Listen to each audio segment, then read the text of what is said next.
Hello, gals and ghouls. Welcome back to Final Girls Club, your survival guide for surviving the horrors of life and the horrors on our movie screen.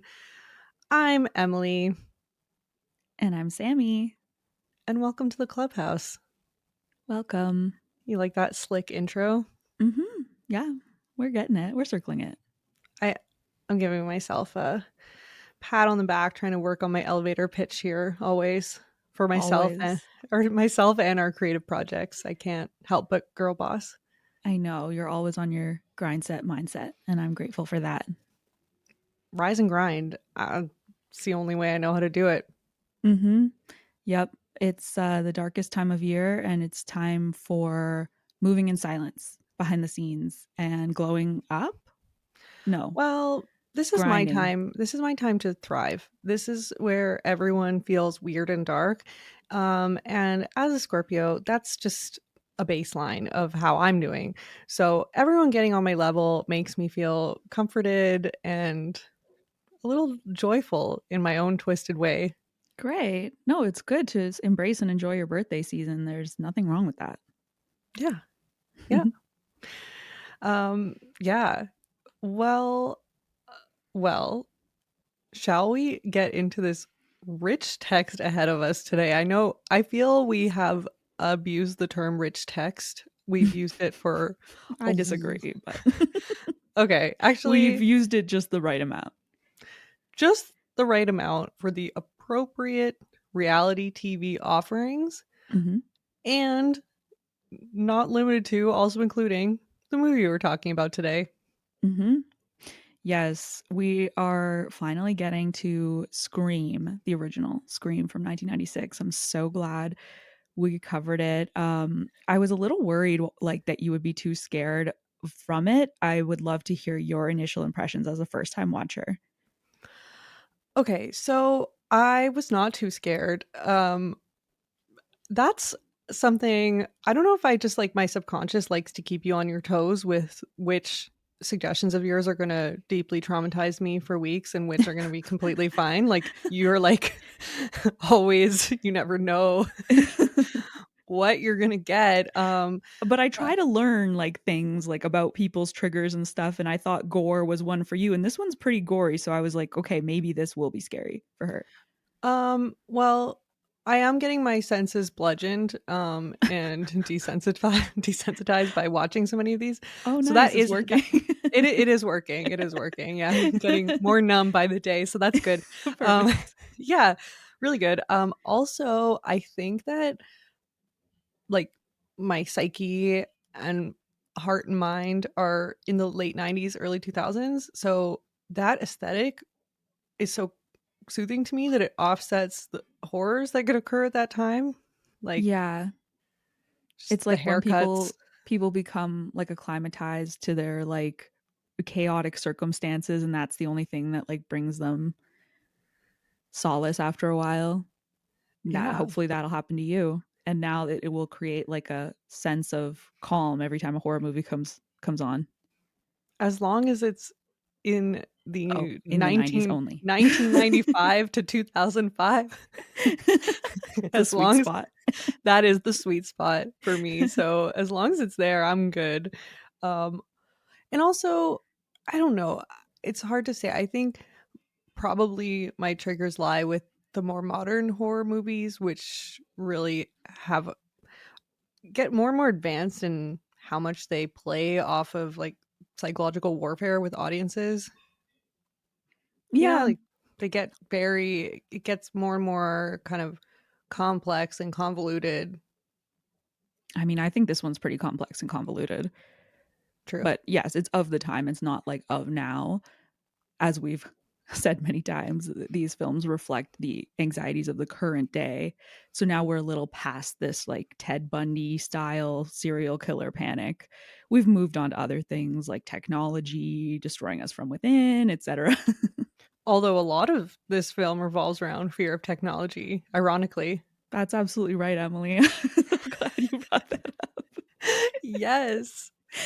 Yes. Let's talk a little bit about the opening sequence. Should we? Let's talk about it first. I want to just situate ourselves in time in the year 1996. um this will not just be me going on a like nostalgic time capsule, but this year The Craft hits theaters, so really great year for like teen witches, gothy aesthetics, Mm-hmm. supernatural angst. Romeo and Juliet by Baz Luhrmann hits the screens, and it cements the like MTV era teen movie aesthetic for like about the next decade. Um, and Sarah Michelle Gellar, okay, Buffy did not debut until the year after, but she did film the pilot this year, and she also won a daytime Emmy for her for All My Children. So didn't realize that we could have, I mean, narrowly missed like so much of. Her Mm, work as a crossover yeah, artist. I know. Yeah, if she hadn't left soaps and become a scream queen, I'd maybe we wouldn't even be here. I we'd don't be know. we'd be different people. Yeah. That's for sure. That's for sure. Sabrina the Teenage Witch aired. The Macarena was a global institution, Not the Macarena. and so were the Goosebumps series. Okay, now let's get into the movie. Oh yeah, so it's directed by Wes Craven, who he was getting on in years when he did this. He is like Oh, a horror legend. He had done Nightmare getting on Elm. on. I mean, he what like he he died in 2015, so this is in the latter half of his life. He had done Nightmare on Elm Street, The People Under the Stairs, The Hills Have Eyes, and he directed Scream 1 to 4. We had talked in our I Know What You Did Last Summer episode about Kevin Williamson, the script writer who also wrote this script, um, and was doing Dawson's Creek. Just incredible, incredible stuff going on artistically at the time. Did it have some problematic producers? Were the Weinsteins heavily involved? Yes, but no one ever said that those two couldn't make a goddamn good movie. Oh my god, that's I'm sorry to say that's basically a non-issue, because if we took out every Weinstein production from our screens, then really where would we be? We would not be here, I know, unfortunately. we would be just, yeah, we'd be lost. Um, yeah, so it was originally titled Scary Movie, and then it got changed to Scream at Harvey's suggestion. Oh god, can we not? Can we? As much as I just absolved Harvey Weinstein, I don't need like him No, I'm credited not. throughout. That's the last time I'll say his name. Um, it was yeah, like there was that Michael Jackson had released a song called Scream at the time, and they had like decided on this Scream mask that is referencing the painting, the expressionist painting by Edvard Munch. um, as this reading says, the 1893 painting evokes the inarticulate anguish of an alienated age. Ain't that the truth? Hmm. Yeah, a more alienated, melting down version of the Halloween mask, the Michael Myers mask. Definitely, we get a lot of overt references, including many scenes played within this movie from Halloween. But this is Michael Myers' form evolved for the 90s. He's got a knife, he's got the white mask, he's inspired by. Yeah, yeah. Uh, if you're a white guy wanting to go on a killing rampage, who are you without your mask? Yeah. Um this movie was filmed in Northern California in Sonoma County. I thought my whole life that we're talking upstate New York here. So that really threw me when I realized that for this movie, because there's not a palm tree in sight, so I didn't know. I didn't know where we were at. I just knew we were in the rolling countryside. California is a vast state, Extremely. and Northern California is spooky. I've spent some time there in the Emerald Triangle. Yeah. This movie's often referred to as postmodern, and we'll get into a little bit more about what that means. But the most simple definition would be like a blending of genres without boundaries, like horror, comedy, witty cultural commentary. But with all of that included, I still think this movie is scary. Like I think it's scary. I'm proud that you're so brave that you weren't scared, but this is something that really freaked me out as a kid. Oh, it's a kid. Yeah, I mean, I barely survived. I Know What You Did Last Summer as a kid, which I think is less scary than this, but I don't know. When I think I'm gonna be scared, I watch the movie while I'm cooking. So then I'm like relaxed. So I think that helped. Yeah, you had your tools ready to Mhm. stay safe. So the opening shot of the movie is a ringing phone, just Drew Barrymore in a wig that changed lives, answering The a wig heard cordless. the wig heard round the world. She's got a platinum blonde fuck ass bob with blunt bangs, white sweater, white pants, white cordless phone. It just is all. We're going to also talk about the concept of a whitopia and how that kind of intersects with this genre of white male serial killer terrorizing a white community. But yes, she's pure as the driven snow in her opening scene with that foam just being like, hello. Like she's so cute. She's just like, what's up, with her little lisp, and I just love her like chatting. So like she's like, she's trying to draw a line with this weird collar, but she's also having a little fun along the way at first. Having so much fun along the way. And another reason why this might not have been as scary for me, and maybe there's other first time watchers of this movie who watched it recently and are now listening to this pod, but there's, even if you haven't seen it, you've seen it. Like there's so many stills from this, same as the Halloween movie, that are just in pop culture. They're in memes, they're in clips, they're referenced. And so, and that's what is so cool to see about the cultural impact of this movie and movies like this. I think about this constantly with movies that are really popular but don't have a cultural impact.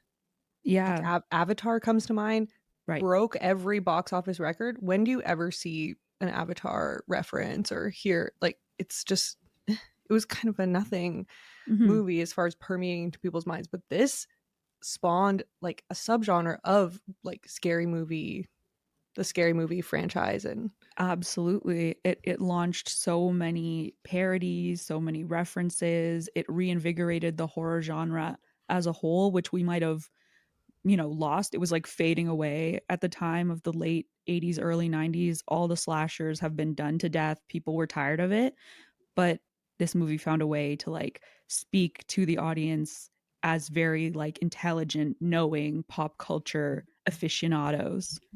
yeah. So Casey Becker, she's in the countryside. There's no one around, and the killer is tormenting her with his trivia game from hell. And unfortunately, she forgets a very important fact about Friday the 13th, and it costs her boyfriend his life. The killer is playing a sick game. He's like, one of those devil's advocate type guys. He's one of those movie trivia. He's one of those name 5 songs by this band Yeah, kind of guy. exactly. Exactly. And when the movie was released and marketed, Drew Barrymore was on the poster. She was the lead in all of the uh, promo. She was the audience was expecting her to be the main star of this franchise. So when she is brutally murdered in the first 20 minutes, it was a gag, a real gag.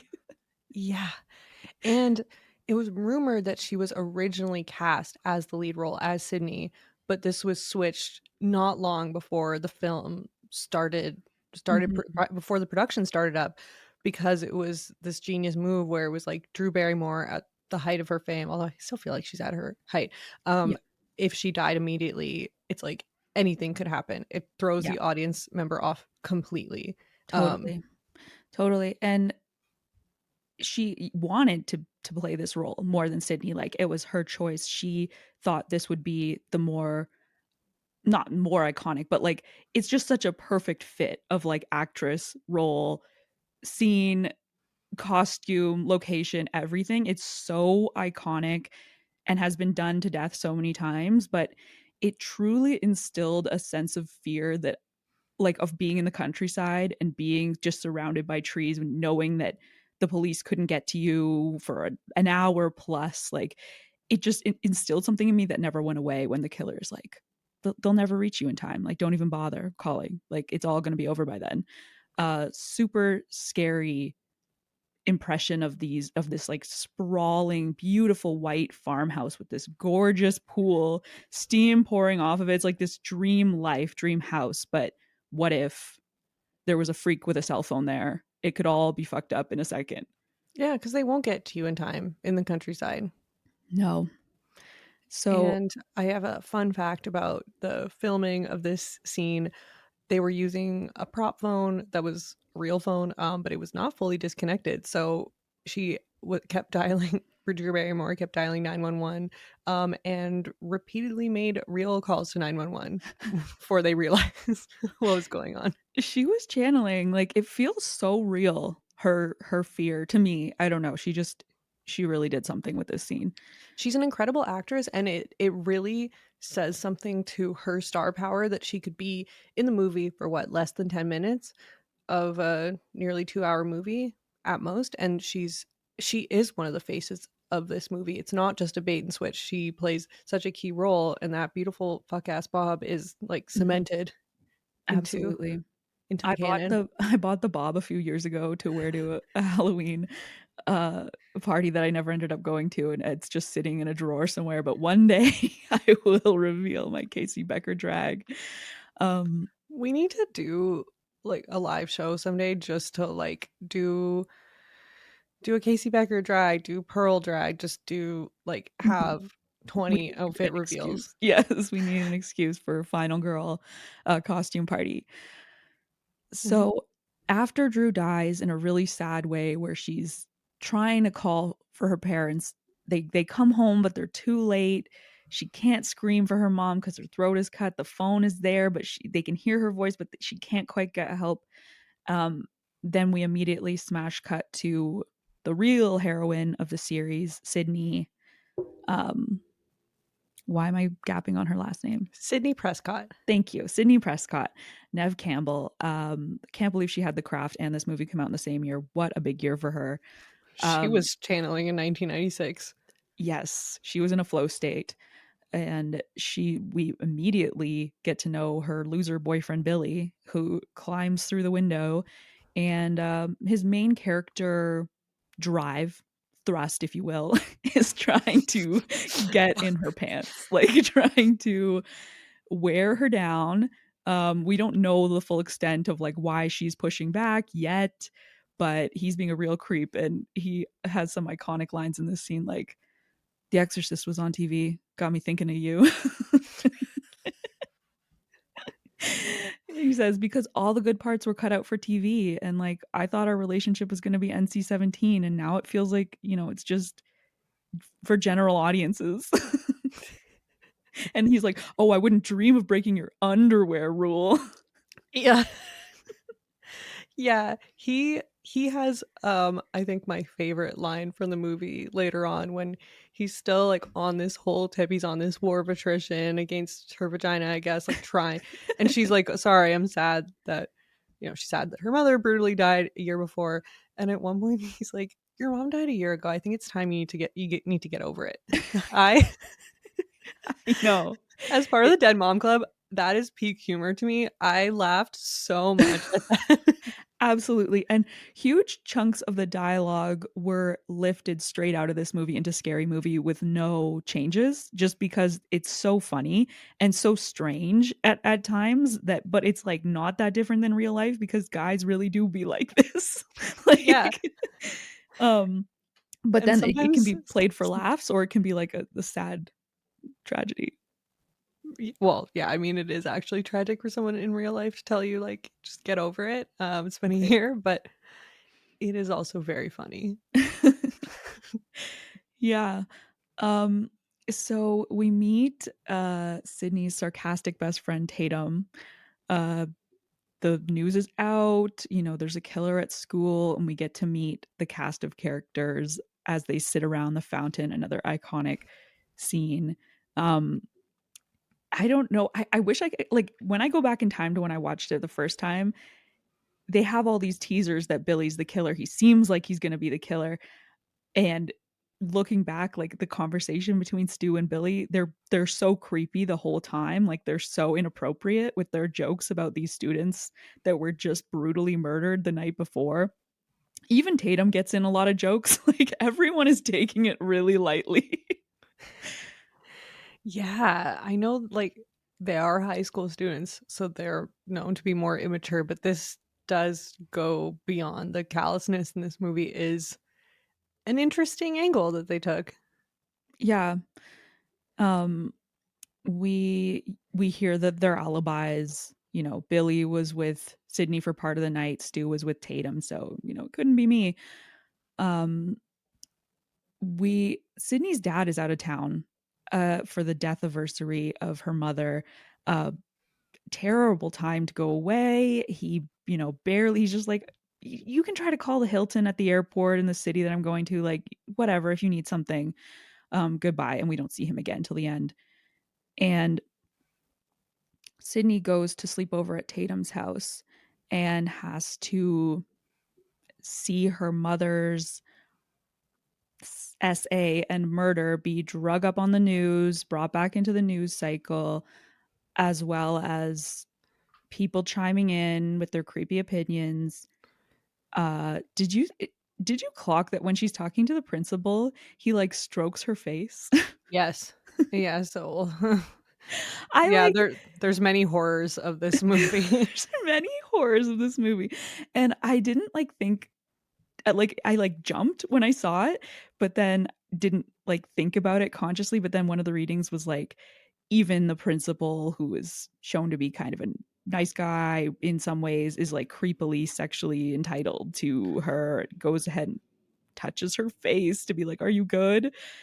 Well, they played with each man in this movie. They feature them as a potential killer, and at one point when the principal puts on the mask, like he has the mask in his possession after a school prank and it's laying around in school, he puts it on. I thought, oh my god, he's the killer, and then he takes it. You see, he's just trying it on for fun, but it's this always this bait and switch Mm-hmm.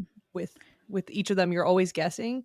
And I just have to, while we're on the topic of Tatum, I just have to give a shout out to Rose McGowan, who played Tatum.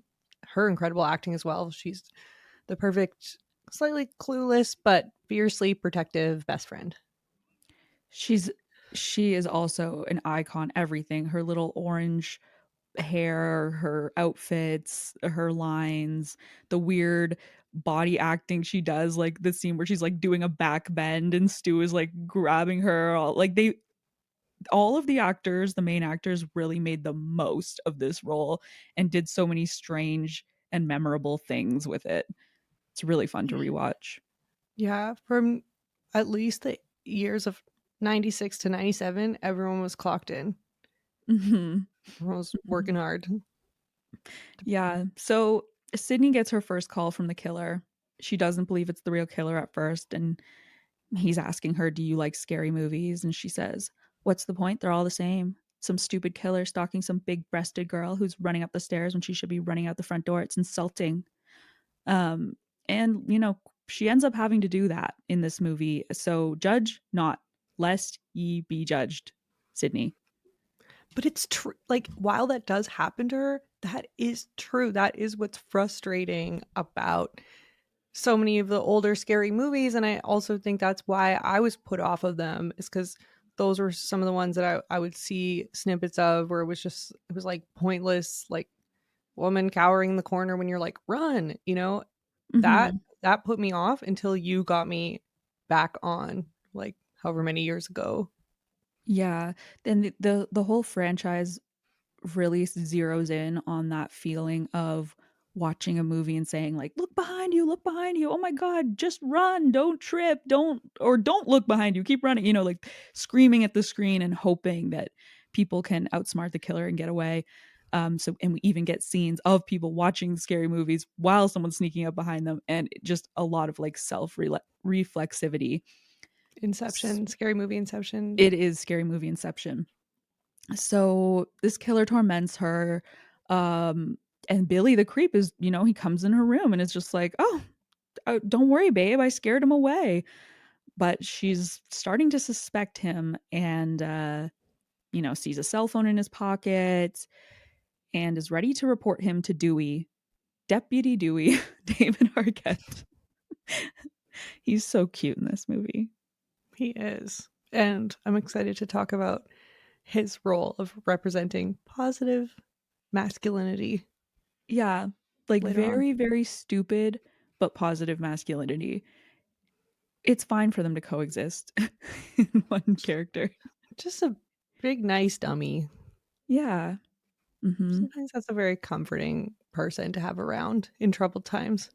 Absolutely. Courtney Cox as Gail Weathers, the amoral tabloid reporter. I hate to say iconic again, but she is. I know. Um, Sorry to describe it the only way we sorry, can. like from the second she showed up in that lime green skirt suit, she changed lives that day. And she's relevant because she's one of two final girls. They kind of form a dyad of like differing Yes. qualities, but an uneasy alliance. And she had to beg for this role because it was the opposite in character to Monica from Friends, and she had to plead with them and say she She can had to play a bitch. fight. There was other actresses lined up. So many actresses vied for all of these parts, and so it was very competitive. And these bitches won for a reason. I'll just say that. So Survival of the fittest. exactly. Now, the cops are looking for Sydney's dad. He's nowhere to be found. So she's going over to Tatum's house for a permanent sleepover until they can sort this out. We discover that Gail wrote a book about Sydney's mom's murder and capitalized off their tragedy. So Sydney hates her and she punches her right in the face when she sees her first. They go back and forth about whether or not Sydney correctly identified her mother's killer. Gail says, no, you have an innocent man in jail, caught and weary, and I will be getting him out, basically. And Sydney's like, you're deranged. I saw that guy.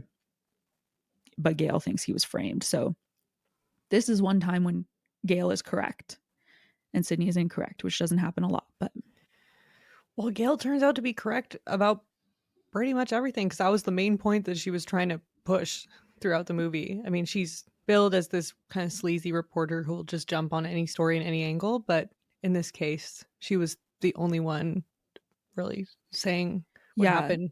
she's smart and she's the first person who says, I think a killer is still on the loose, so I'm going to follow this story and like be watching and be there to see like that I think more bodies are going to be piling up and I'll be like on the trail. So, yes, it's amoral to do what she does, but hey, if you look good doing it, it's fine actually. I was going to say Um, but that's thorough journalism, but yeah, also she looks sharp. yeah, the sleepover scene, Tatum and Sydney with her little bear and her pigtails is so cute. Yeah, they're very sweet. Mm-hmm. And we get another call. So now the audience is led to believe it couldn't be Billy because he's in jail. So another red herring. Sydney doesn't miss a day of school in this movie. She goes right back. We get some really fun cameos in this movie too. We get Linda Blair from The Exorcist as a reporter. We get Wes Craven himself as a Freddy Krueger dressed janitor at the school.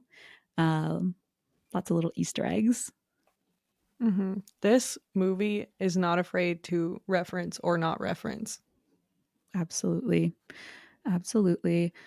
So Sydney's being shamed by Stu for fingering the wrong man by saying that Billy was acting suspicious and it could have been him torturing her. And Billy has been released from jail. So they have their little confrontation in the hall of the school where he gives his iconic, that was almost a year ago. It's time to get over it. A little pep talk to her. And he says, I understand that I have a girlfriend who would rather accuse me of being a psychopathic killer than touch me. You haven't been the same since your mother died. God, I just want my girlfriend back. And she's able to deliver the, I am sorry if my traumatized life is an inconvenience to you and your perfect existence. Sprint away. So Yes. good. Maybe, yeah, maybe my favorite part of any of the Final Girl movies we've watched so far. And we've watched some good ones. Yeah. Sydney hears some really, really mean girls gossiping about her in the bathroom, saying that maybe she's a slut just like her mother. And maybe when she watched her mother die, it fucked her up. And now she's homicidal in a cruel world, asking, where's God? And like they say that she's probably suicidal, but has discovered that homicide is a much healthier expression of trauma. Crazy dialogue here. Crazy dialogue to be having from behind a closed bathroom stall when you don't know who's out in the bathroom and the rest of it. Absolutely. I was like, get out there, Sydney. Open that door and kick their ass. But she's taking the high road, so she doesn't. She always Un- takes the high road. And so, on the topic of this mother, her mother, who keeps being referred to as a slut throughout the movie, it's so cool and emblematic of flipping this final girl trope on its head, but also playing with it. Where we've talked a lot so far about how the final girl tends to be pure and she's the one who wasn't engaging in promiscuous activity or drink or drugs. And the mother is killed off and is also like seen as represented as like the ultimate slut, like the town yeah. bicycle. They talk about her so like they're like everyone knew, and even Sydney has to acknowledge later in the movie. She's like, yeah, I guess she was imperfect and Yeah, um that she had a lot of secrets. She was unhappy. She was having a lot of affairs. She had this other life that apparently was being gossiped about all the time. so she's like the ultimate expression of like you fuck around and you'll get killed, like as the woman Yes, yes. in this genre. hmm So Stu says, you know what? Now the classes are suspended and there's a curfew and there's killer on the loose. I'm going to throw a big party tonight because guess what? My parents are out of town. Everyone's parents are always out of town. The houses are empty when the students get home from class. There is nobody around to guide them, to help them, to save them. They are completely loose in the world. And for some reason, Sydney's down to go to party. So this is where all the action of the movie takes place. I want to say this is where the movie folds in on itself as far as meta references, but it really is just woven throughout. This is a shining example of it. But we go to the most bustling, happening place on a Friday night in '96, the video store, the video rental store. Where Ugh. Randy works, Randy, the film expert, the nerd. Yep, the cinephile Randy, who is the annoying nerd. He's the voice of reason. He's the one frantically trying to point out what he thinks is the truth, Yeah, falling on deaf ears. he's like, "Don't you guys get it? We're in a horror movie right now." Like, Yeah.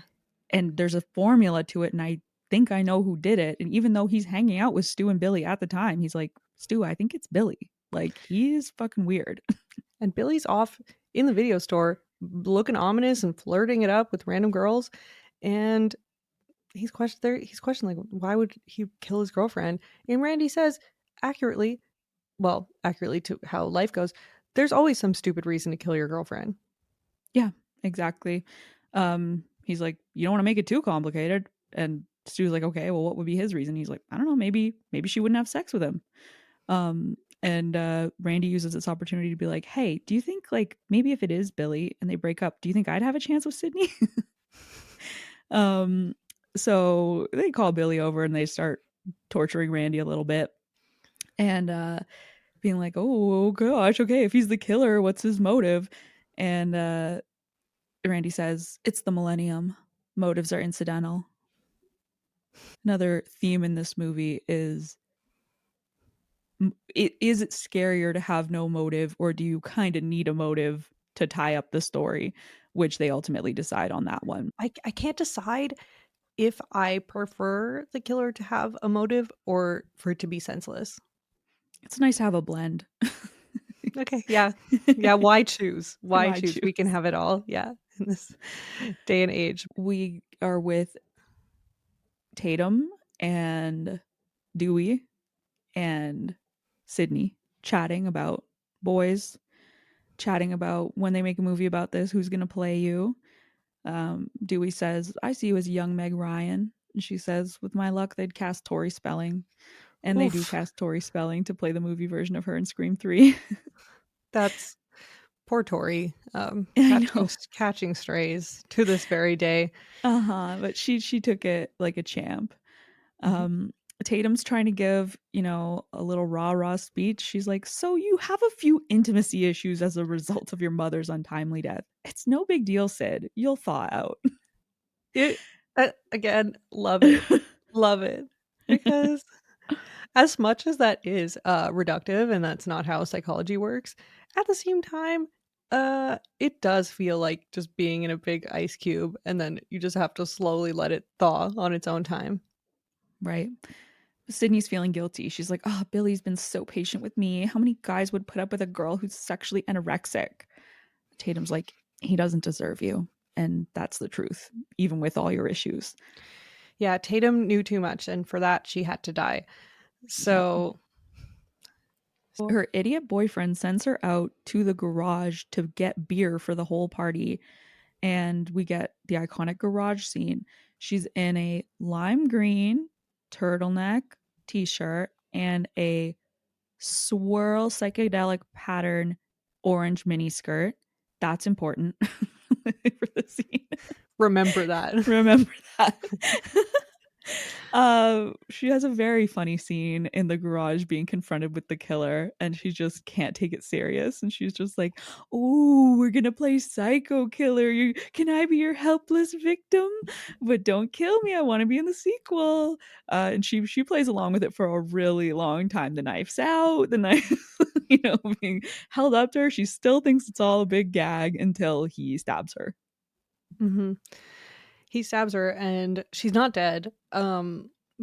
She does try to get away and meets an untimely and unglamorous demise of trying to escape through the doggy door and getting decapitated as the garage door lifts.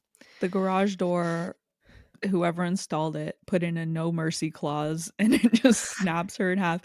And something interesting that when I was looking up like behind the scenes trivia, they were like, Rose McGowan could easily fit through that cat door, so they had to staple her clothes to the garage door so she wouldn't just keep slipping out because she's so skinny. It's like, okay, cool. She's like, make sure that's in there.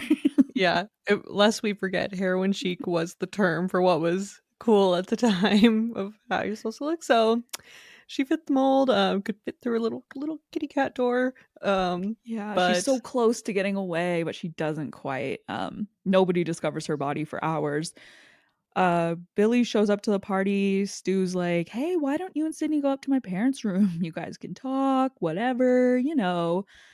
Meanwhile, Gail and her video crew have the news van parked nearby and they are on the scene. They even set up a hidden camera in the party to watch, yeah, make sure there's no killers, sneaking around from their POV. so they sit down. Everyone sits down to watch a scary movie. But meanwhile, Billy and Sydney have a little reunion. They go upstairs to talk out their issues, and Sydney is ready to throw down, put out. She is ready to sacrifice herself to the altar of Billy's demands. Yeah. And She says, sorry, I've been so selfish with all this post-traumatic stress.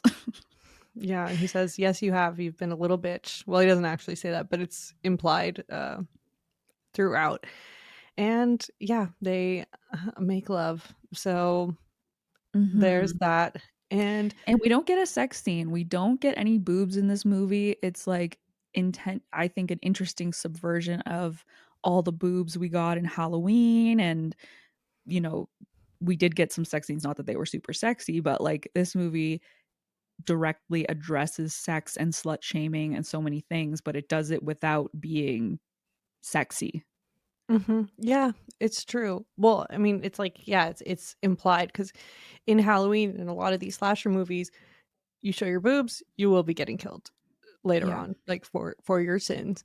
Mm-hmm. And Sydney, the heroine, subverts all of that. She is so strong, and she is many things. And she is a final girl. I know I said last week that Sarah Michelle Gellar is my ultimate final girl. She might have been dethroned by Nev Campbell in this. Mm-hmm. Yeah. Yeah. Um, who dies though in this tryst, in this sexual encounter, but Billy? Oh, yeah. As soon as they're done, they're like chatting. She's brushing her hair, another Halloween reference. And is some the killer sneaks in, Ghostface, and stabs Billy up, uh seemingly killing him right in front of Sydney's eyes immediately after she just lost her virginity, creating a deep and lasting trauma once again for our poor girl. Meanwhile, Randy the movie nerd is there to set the scene. They're watching a scary movie. He's talking about how to survive one. He said you can never have sex, you can never drink or do drugs, you can never say "I'll be right back." And everyone's cheering and laughing. So they're doing all those things, but Yeah. yeah, They're they, having the time of their lives at this party. Nobody is mourning poor Casey and Steve. They are just happy that classes are canceled.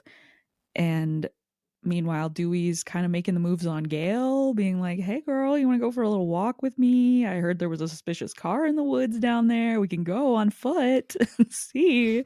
And so they have a little interlude walking down to they find this car. Unfortunately, it's Sydney's dad's car, stashed in the woods near Stu's house. So very suspicious find. Uh, Meanwhile, they run back to the house. Things are kind of falling apart. Sydney has found Tatum's body. Randy is being snuck up on by the killer while he's watching Jamie Lee running away from Michael Myers.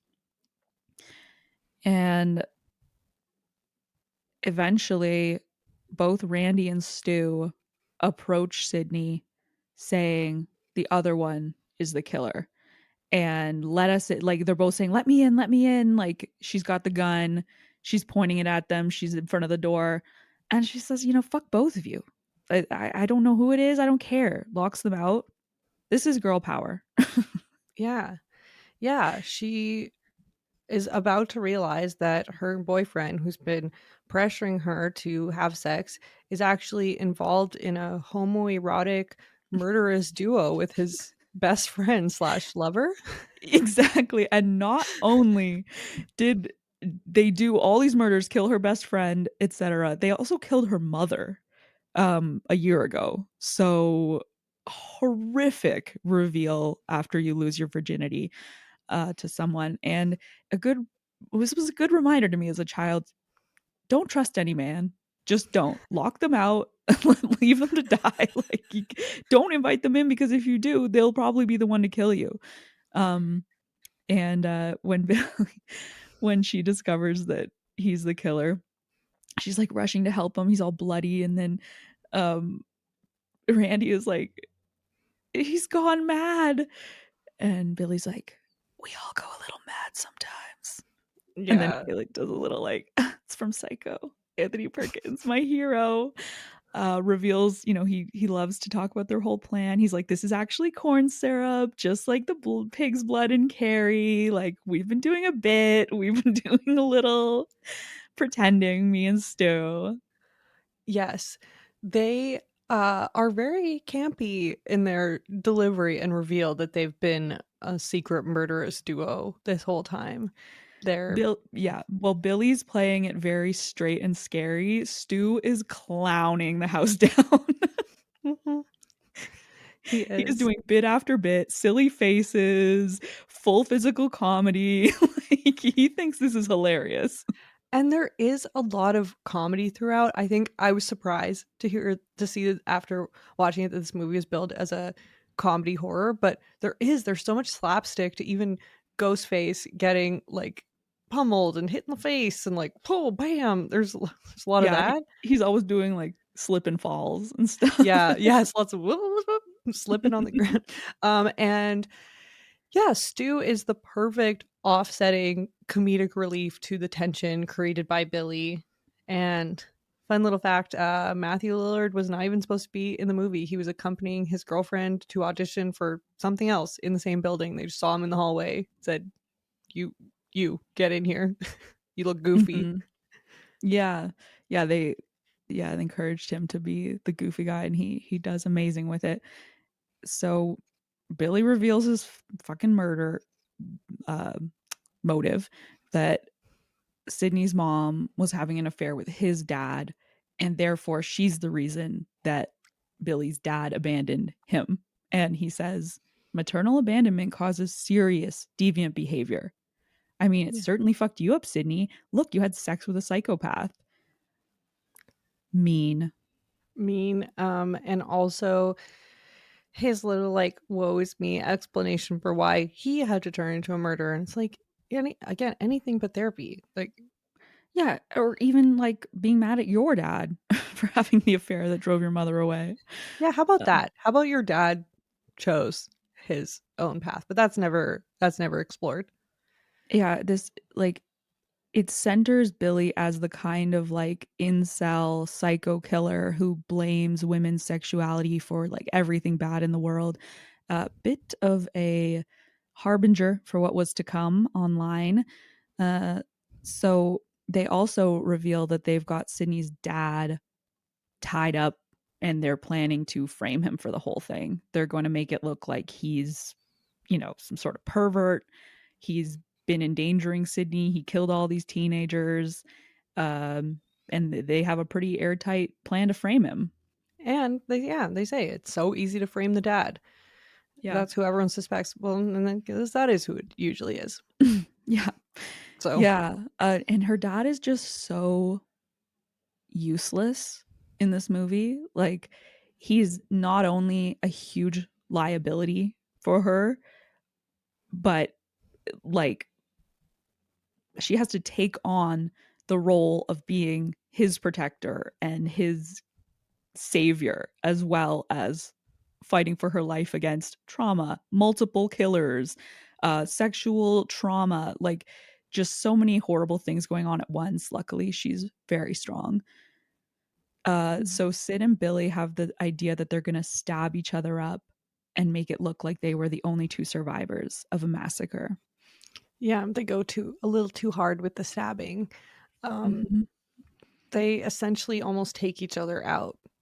Yeah, Billy especially stabs Stu way too much, and he spends the rest of the movie slowly bleeding out, and is somehow plays it very comedic. But they're Mm-hmm. having some trust issues. There's some trouble in paradise between them, and they notice, hey, the gun's missing. Where is it? Well, Gail Weathers has it, and she's on the scene. She's alive, baby. Um, and while she is distracting them, unfortunately, the safety's on, so she can't shoot them as she wants to. Sydney gets away, hides her dad, and starts tormenting them using the voice changer that they left behind. Mm-hmm. And in the end, who teams up to truly take down the killers? Because while they're both slowly dying, they keep reviving themselves. And who is to team up but Gail Weathers and Sidney Prescott, a dynamic, murderous, well, a dynamic defensive duo Mm-hmm. who are incredibly powerful, and the two final girls. Mm-hmm. Yeah. Sydney hides in a closet, fully puts on Ghostface's costume, torments them with little phone calls, and then stabs Billy with an umbrella that she found in there. Um, so eventually, Stu gets up and attacks her. And while he's trying to kill her, he says, I always had a thing for you, Sid. And that also really haunted me because we found out at the beginning that Casey Becker was his ex. Obviously, Tatum was current girlfriend. Sydney's the girl he had a crush on. So there's clearly a connection between desiring a woman and maybe wanting to kill them that they are highlighting in this for these psychos. So Randy's actually alive, thank God. And when Billy gets up again, this time Gail actually learns about the safety, takes it off, and kills him. Well, almost kills him. As Randy said, the killer always comes back for one last scare. And then Sydney just shoots him point blank in the head and says, "Not in my movie." Powerful. Yeah. And yeah, so they're all soaked in blood, bodies everywhere. And Gail still goes live. She's live on the scene. She reports her own attempted murder Mm-hmm. and seals her career growth in the meantime. So it's she's such an interesting character to me because she, ruthlessly exploits tragedy and violence to get money and attention. And she's so shameless about it, and she doesn't change, and she never grows a conscience really throughout all the movies. She just stays on her grind as a journalist. Yeah. Well, she is acting out the role of the way women are portrayed when they are ambitious. That they are cutthroat, they have no family, they have no morals. They're just there to put on their little power suit and get to work.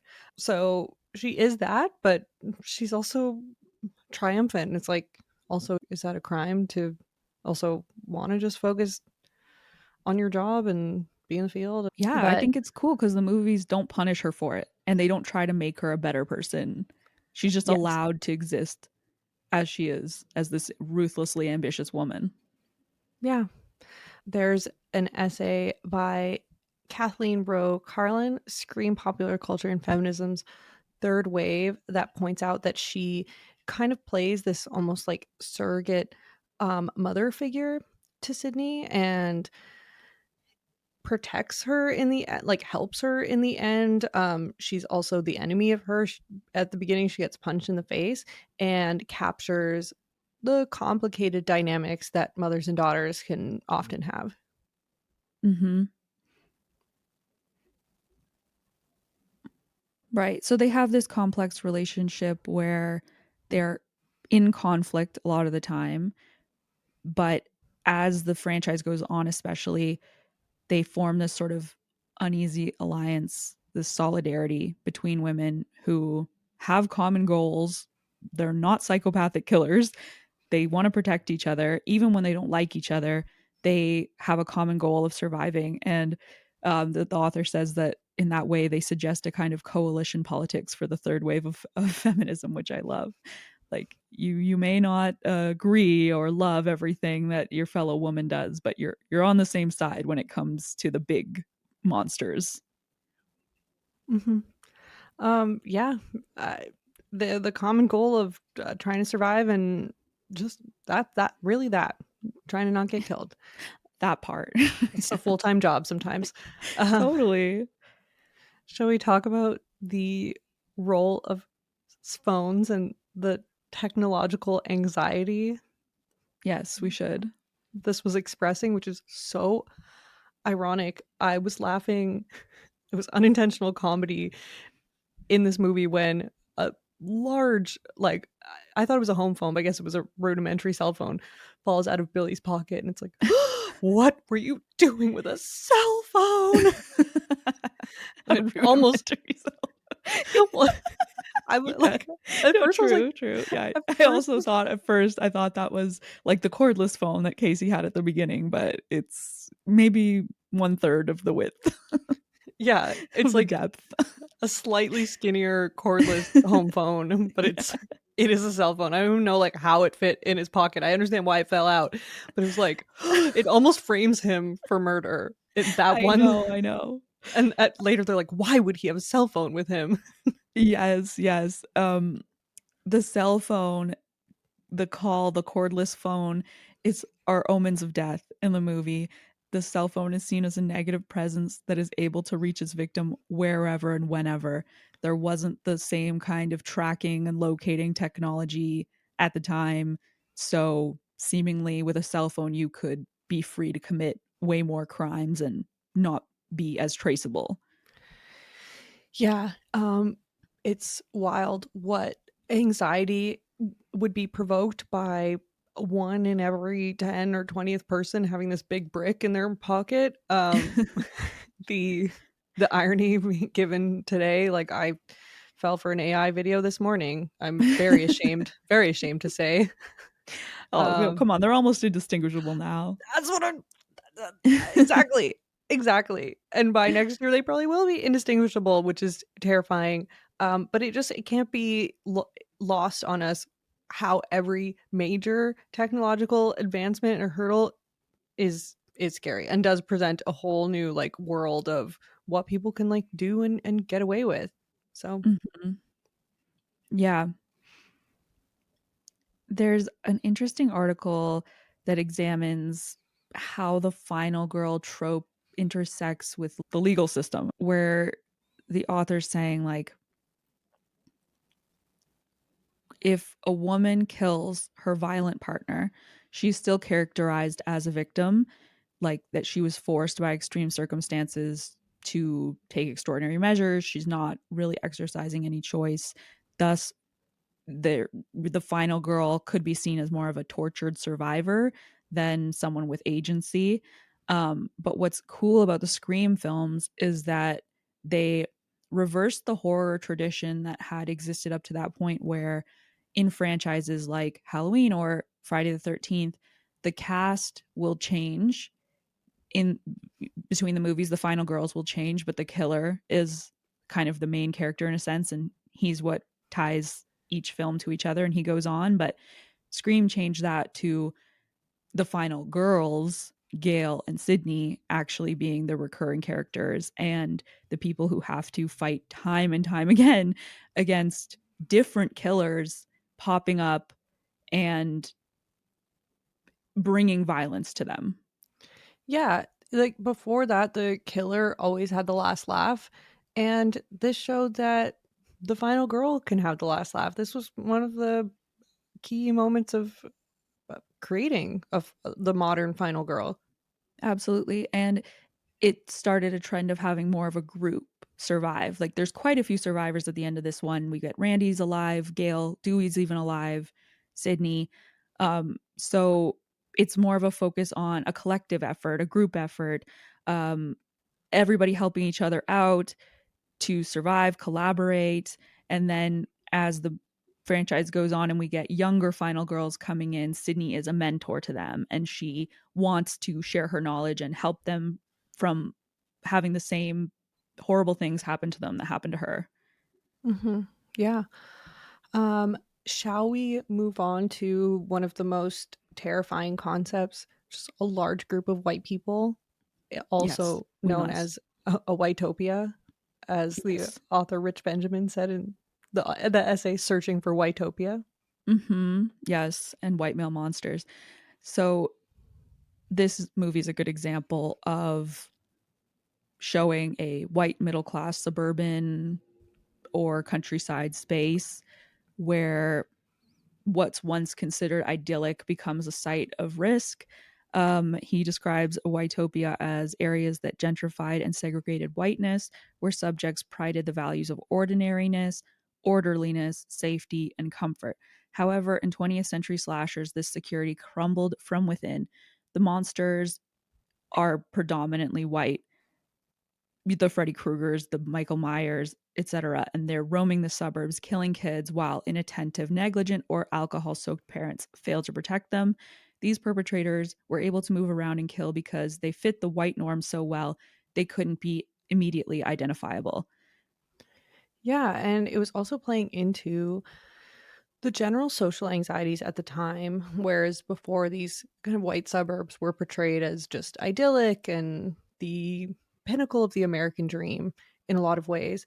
And in this decade, in the 90s, we saw the rise of divorced parents, single parent homes, homes that were empty after school. Before, it was there was a much greater stigma of being like quote a latchkey kid, you know, a kid who had to have a house key because they had to let themselves in. It was seen as them not being provided for in a way, and this was more of the normalcy of that. So it was playing off of fears of, okay, what can then happen in these environments?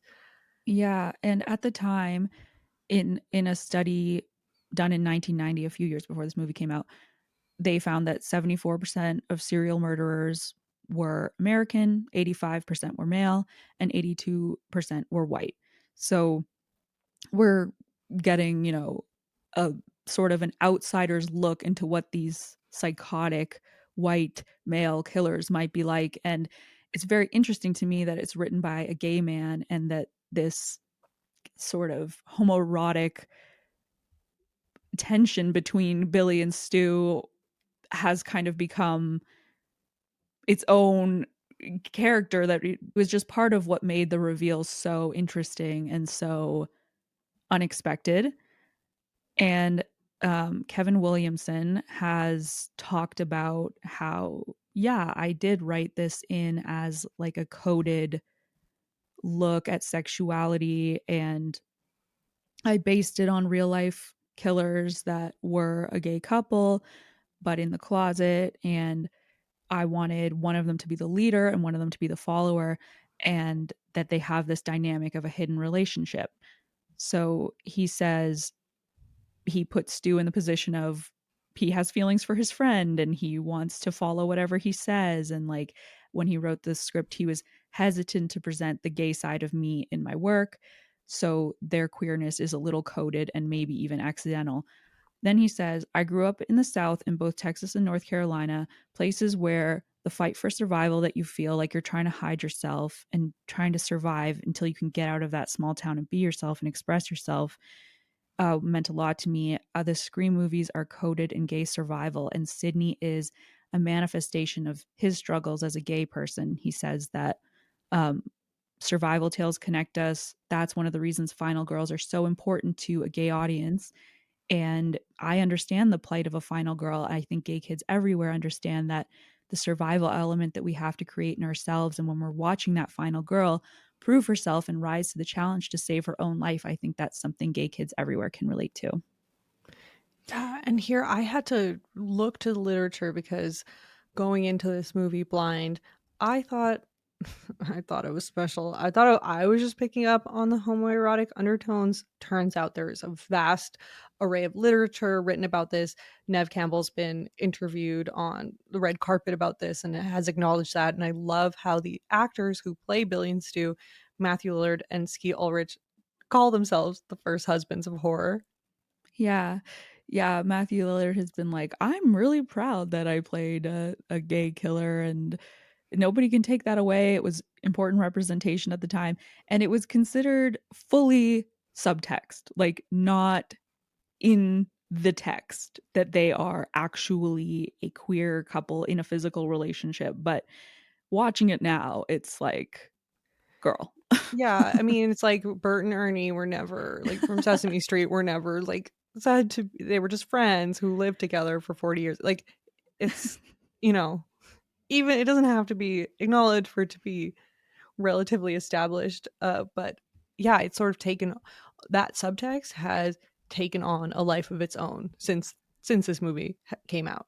Yeah. And it's interesting to sort of link that into this the sexuality that those characters express towards women, because I mean whatever they're bi or what, they're definitely obsessed with and controlling women's sexuality and getting it and then punishing them and watching them and all these things. Like uh, Carol Clover writes about the formation of the psychopathic human killer that the killer has to be an insider, a man who functions normally in the action until at the end his other self is revealed. So as we get to know Billy at the end, when he takes his mask off, so to speak, he showing that he has a loathing for female sexuality, that his vision of manhood is about violence, sex status, aggression. He he's as soon as he gets sex from Sydney, he starts spouting off about how her mother's a slut, a whore, and that's why she deserved to die. And importantly, he stages of his fake murder to happen right after they have sex to make sure that she never has sex again without a horrific post-traumatic experience. And there's so much talk within even the script of this movie about what is their motive. And the screenwriter talked about how one of the potential motives could be this sort of like repressed sexuality of theirs. But whatever their motives, they had layers to their motives. I just heard an interview with Julia Fox where she was talking about raising her son. And she said, you have to be so careful when you're raising boys because they can become a weapon of mass destruction if you don't do it right. And those words were, I was like, at first I was like, oh, but like is that even an exaggeration? Not really. Not, No. and Like not in look at it. America. Yeah, totally. Elon Musk, Trump, like what are they if not that? All Um the gun, like people getting their hands on guns. A I lot of know. it. I just saw an infographic today about like which states have the most toddler caused gun violence. It's insane. And the movie kind of, instead of showing an ending where all of these sexually transgressive women are punished and murdered and the killer goes on to just keep going, they show women standing up and destroying these male killers to create societal order, restore societal order, which I appreciate as a feminist. Yeah, yeah, absolutely. And this is so interesting given how in the 80s there was this peak of hyper masculinity, of blockbuster action films. It was like the rise of like the Arnold Schwarzenegger and that sort of remasculinized. It's put in this essay, How Scream Takes a Stab at White American Masculinity, remasculinized male characters as symbolic configurations of masculinity that restabilized the centrality of men's bodies in response to the perceived demasculinization of the nation's loss in Vietnam. To which I say, fellas, is it gay to lose a war? Could be. Apparently, the 80s thought so. And this is taking that this movie is taking those extreme examples of like hyper masculinity of like the Arnolds, the Sylvester Stallones, and flipping it on its head, reevaluating it in a tongue-in-cheek way. Mm-hmm. Yeah, it definitely does that. The character of Billy, like, we're left wondering for most of the movie, is he as evil as that undercurrent seems, or is he just a very horny, very sexy, brooding sort of, what do you call those books? Like, erotica. There's Oh always yeah. like a man who's like mean and like hates you Mhm. kind of, but like, is he that, or is he actually the person who's mass murdering all these kids? He's one hair away from the star of a romance novel. That is, Yeah. I'm delving into that genre and learning that's what most of them are. I don't know. I'm gonna need some recommendations of some not like, and I always think they're Non-toxic well. sexual male figures. Well, I'm coming at it from like I'm reading these books and assuming they are gonna kill them, but then it's like just it's like a romance novelist. I'm like they seem like a killer to me, but But that's that's the thing about it, is like the reveal that it was your boyfriend all along that was putting you in danger, the reveal that it was your father, the reveal that it was someone very close to you who is hurting you, is the real like kernel at the center of this movie. and because the reveal of the real life stats is that that's who it is.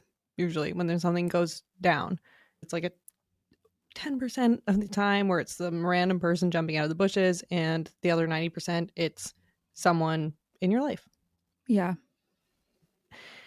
The way that it plays off of that these boys are scary, terrifying, very masculine, very cool, but also like secretly with each other, could have only been written, I think, by like a brilliant gay man. It all makes sense when I was reading through his perspectives on what inspired this. Hmm. Catherine Rowe Carlin wrote is that the Scream trilogy is drenched in generational guilt, excess, violence, and sexuality as much as any ancient Greek or Renaissance drama, while also exemplifying postmodern aesthetics and cultural values of its time.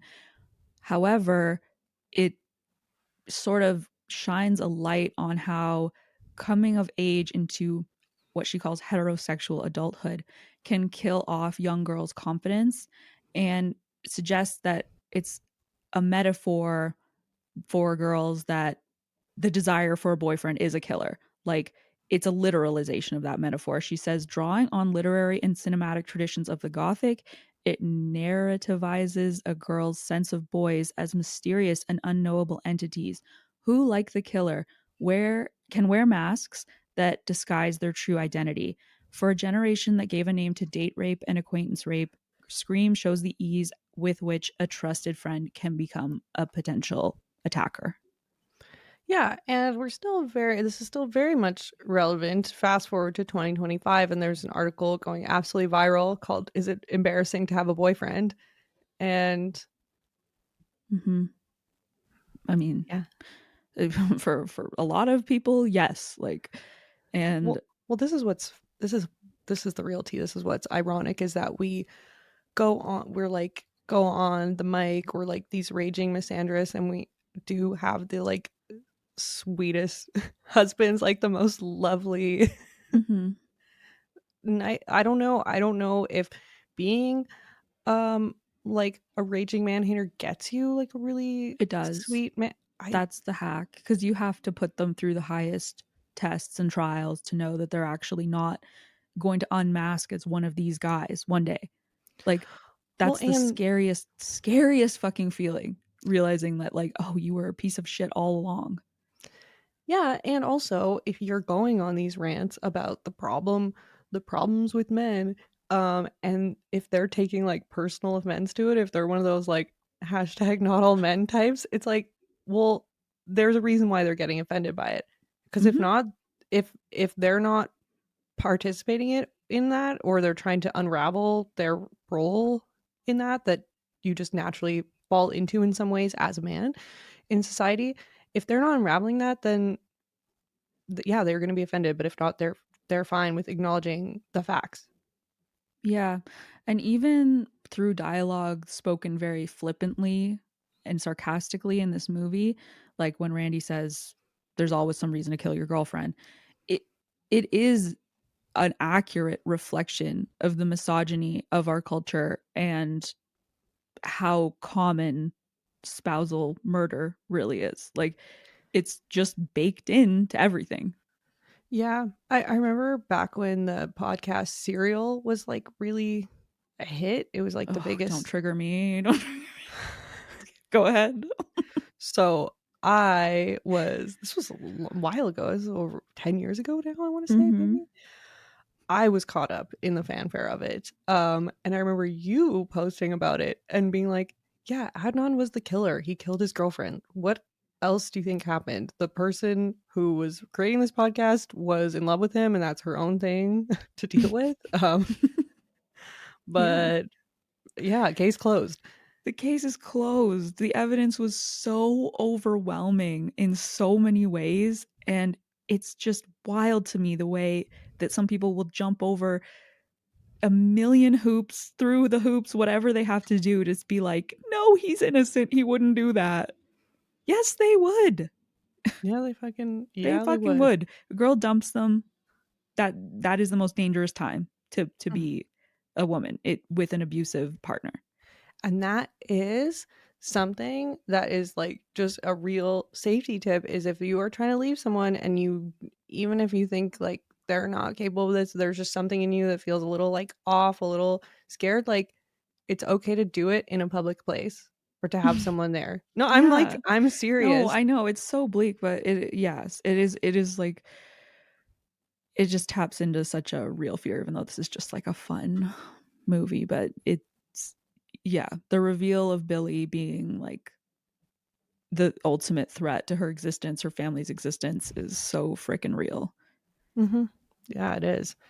I don't want to end it on the most depressing note possible. So I'm going to talk about circle back to something we referenced at the start of this, which is a representation, a lovely representation of a man who is just doing his best, trying to help out, looking to others. Dewey. Yeah. Dewey is very caring with Sidney through the whole movie. He's always there to be like, you're the most important thing. Your safety, your peace of mind. This is about you rather than like him trying to go out and be the hero and solve everything. He's a softie. Yeah. David Arquette, I think, and he seems, I don't want to be duped, I don't want anything to come out proving otherwise, but he seems like such a sweetheart in real life. And he was actually supposed to die in the original movie, but he was so sweet that the director changed the script and had him live Yeah, just because he was so endearing. just with a simple scene of him going into the ambulance, you can change his fate. So he, even though he doesn't help at all, right? He doesn't like find out who the murderers are in time. He doesn't kill them. He doesn't get to protect Sidney as much as he wants to. This author says the film does not ridicule him for that fact. Simply Scream ends Dewey's arc by underscoring that this caring and genuine man does not need to be a gunslinging white knight to be a lovable figure. And he No. rejects every toxic trait expressed by Billy. Yeah. Yeah. He's a good man. He is. Or at least a decent one. He's fine. Yeah, like I don't know. Yeah, he's good. Yeah, he doesn't help anything, but he doesn't hurt. That's huge. That's really what we're asking for at the end of the day. Mm-hmm. Just, man, be neutral. Well, yeah. It's been fun living in the mid to late 90s this week. I don't want to leave. I know it's hard. We can go back whenever we want. Yeah, this is like we're writing our own destiny. This is our podcast. Do you want to tell everyone what we're watching next week? Yes, Ready or Not, starring Samara Weaving. Mm-hmm. All right, if you want to hear us do weekly pop culture roundups, if you believe it or not, we are actually way more even unhinged behind a paywall. You can head to patreon.com/it's become a whole thing. That's in the show notes. There's some free episodes up there if you want to get a little sampling of what we've got to offer. And if you like the podcast, a free way to help out and support is rate and follow, send it to a friend, send it to 5 friends or something. You'll be cursed. What are those email chains? Yeah, Krampus will come get you if you don't send Yeah. this to a friend who you think Yeah. would like it. Mm-hmm. That's true. All right. We'll see you next week. Bye.